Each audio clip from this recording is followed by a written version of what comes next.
तुम्हारी यादों के सैलाब में गहराई तक गोते लगाते हैं, चमकते सीप के मोती चुन चुन कर सजाते हैं। चलो एक ख्वाब भूलते हैं। समंदर की रेत पर दूर तक बेवजह टहल कर आते हैं, लहरों से भी न मिट सके यूं कदमों के सूरज की बूंदों से होकर अंधेरे में डरी सहमी सी लिपट जाती है मुझसे खूब कस के, और रात भर सीने से चिपक कर चैन से सोती है मेरे साथ मेरी परछाई।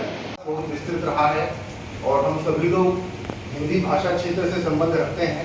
मैं समझता हूँ हिंदू लोगों को छोड़कर इस सभा में बैठे हुए अधिकतर लोग हिंदी भाषी बेल्ट ही होंगे।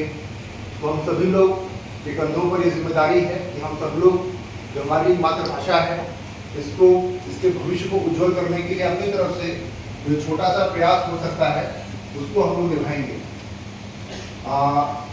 निश्चित रूप से अनेकों जो कालखंड रहे हैं इतिहास के, उसमें हिंदी का भी उतार चढ़ाव रहा है।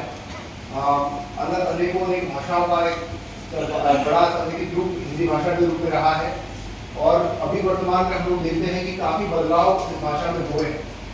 इसका बहुत बड़ा कारण है अंग्रेजी भाषा का यहाँ पर आना, और साथ ही साथ वर्तमान में जो तकनीक आई है उसके कारण भी हम लोग अंग्रेजी भाषा की ओर झुकाव ज़्यादा होता जा रहा है, और हिंदी से या फिर जो हमारी दूसरी भाषाएं हैं, क्षेत्रीय भाषाएं हैं, उनसे हमें लगता है कहीं ना कहीं थोड़ा हम लोग दूर जाते जा रहे हैं।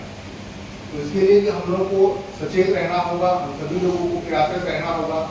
जो हम लोगों की, हमारे देश की जो संस्कृति है, जो हमारे देश की विविधताओं में एकता की बात आती है, वो यही है कि हमारा देश अनेकों संस्कृतियों को, अनेकों भाषाओं को, अनेकों परिधानों को एक साथ संजो कर रखता है, और यही हमारे देश की बहुत बड़ी खूबसूरती भी है। इस पूरे परिदृश्य में जो हिंदी भाषा है वो एक बहुत ही महत्वपूर्ण अदा करती है, एक ऐसा स्तंभ के रूप में कार्य करती है जो सभी लोगों को, सभी क्षेत्रों को, सभी व्यक्तियों को जोड़ती है। तो इसलिए हम लोगों को प्रयासरत रहना चाहिए कि जो हम लोग कार्य करते हैं, चाहे हमारे घर में हो, चाहे हमारे कार्यालयों में हो, यथासंभव हम लोग हिंदी का भी प्रयोग करेंगे। और हिंदी का जो है आज के कोलाहल से दूर, कल के प्रश्न से भी मुक्त एक नया सा घर बनाते हैं। चलो एक ख्वाब भूलते हैं।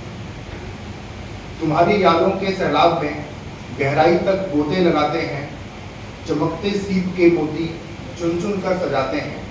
चलो एक ख्वाब भूलते हैं। समंदर की रेत पर दूर तक बेवजह टहल कर आते हैं, लहरों से भी न मिट सके यूं कदमों के निशा बनाते हैं। चलो एक ख्वाब भूलते हैं। हम तुम बाहों में बाहें डालें, सपनों में कहीं खो जाते हैं। किसी चांदनी रात को खुले आसमान के नीचे निश्चिंत हो सो जाते हैं। चलो एक ख्वाब भूलते हैं। न तुम्हें मुझसे शिकायत हो, न मुझे तुमसे कोई गिला, एक दूसरे की रूह को बस अनवरत महसूस करते हैं। चलो एक ख्वाब भूलते हैं। चलो एक ख्वाब।